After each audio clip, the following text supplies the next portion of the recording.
मन का विश्वास रगों में सांस भर देता है, चढ़कर गिरना गिरकर चढ़ना ना करता है उसे, आखिर उसकी मेहनत बेकार नहीं होती। कोशिश करने वाले की कभी हार नहीं होती, कभी हार नहीं होती। कोशिश करत राहा तेव्हाच हार येईल। तुम्ही थांबले का संपले हे लक्षात ठेवा।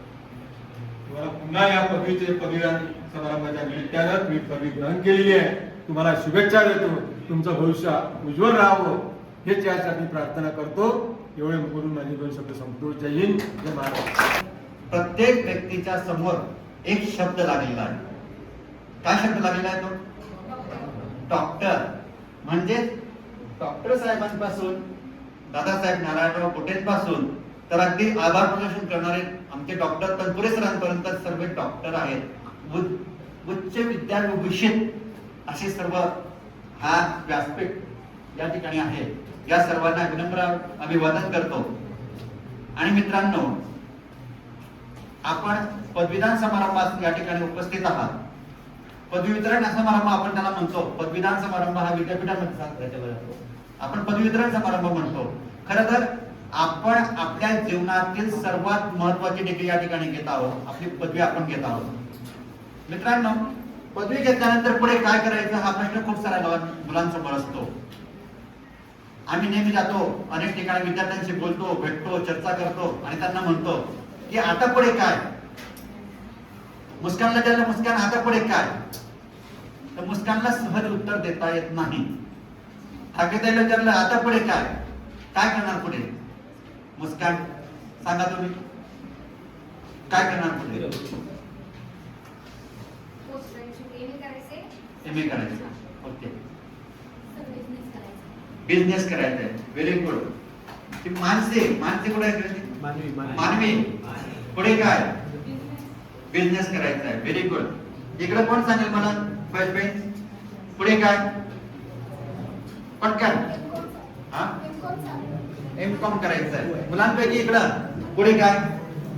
शिक्षक बनायचंय, व्हेरी गुड। चला, आता आपल्याला थोडीशी आयडिया आलेली आहे की पुढे जाऊन काय करायचं हे मला पटकन सांगता येत नाही। मी ग्रॅज्युएट होऊन देखील याचं कारण हे काय आहे की आम्ही ज्यावेळेस 10वी पास झालो, 12वी पास झालो, त्यावेळेस आम्ही आमचे टार्गेट फिक्स केलेले नाही की नेमका निशाणा कुठं लागला पाहिजे। कसला निशाणा? आमच्या आयुष्याचा आम्हाला टार्गेट निश्चित केलेलं नाही। मित्रांनो, सर्वात महत्त्वाची बाब असते की आम्ही आमच्या जीवनाचे टार्गेट निश्चित केलं पाहिजे। मी तुम्हाला माझ्या बाबतीत सांगेन की मी एमपीएससी थ्रू अधिकारी बनेल हे माझे टार्गेट होतं, पण अधिकारी मला असंच व्हायचं होतं की मला शिक्षण विभागातच अधिकारी व्हायचं होतं आणि शिक्षण विभागातला अधिकारी बनताना मला डायरेक्ट मध्ये अधिकारी व्हायचं होतं, मला शिक्षण अधिकारी व्हायचंच नव्हतं। आता शिक्षण अधिकारी का नाही व्हायचं, तर याचे अनेक चौकट आहे। ती चौकटीत मला जायचं नव्हतं। शिक्षण अधिकारी म्हटलं की बाकीच्या गोष्टी कशा असतात ते आपल्याला माहिती आहे, मला त्या भानगडीत पडायचं नव्हतं। इव्हन डाएटला आल्यानंतर पण अनेकदा शिक्षणाधिकारी बनण्याची संधी मला आली, तरी मी ती प्रामाणिकपणे, नम्रपणे, विनम्रपणे नाकारली। आता मी कलेक्टर साहेबांना सांगितलं, सीओ साहेबांना सांगितलं की नाही, मला शिक्षणाधिकारी व्हायचं नाही, मला ते पदच नकोय, बरोबर आहे? कारण मी माझ्या टार्गेट काय केलं होतं, निश्चित केलेलं होतं। म्हणून मित्रांनो, आपण ज्यावेळेस आपण म्हणतो मला पदवी मिळालेली आहे, खूप साऱ्या जणांना पदवी मिळाली, मला या ठिकाणी दोन गोष्टींचा जास्त आनंद आहे। सर्वात महत्त्वाचं म्हणजे मुलांपेक्षा मुलींची संख्या जास्त आहे, ती नेहमीच जास्त असते। दुसरी गोष्ट म्हणजे या ठिकाणी आपल्या मुस्लिम भगिनी पण या ठिकाणी जास्त आहे।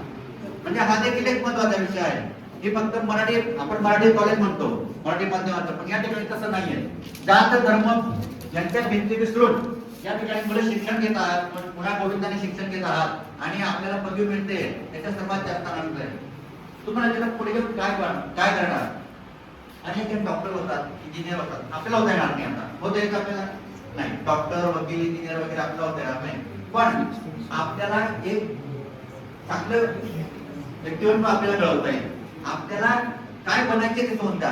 व्यापारी बनायचंय, शिक्षक बनायचंय, अजून काय बनायचं असेल, पोलीस बनायचं असेल, हे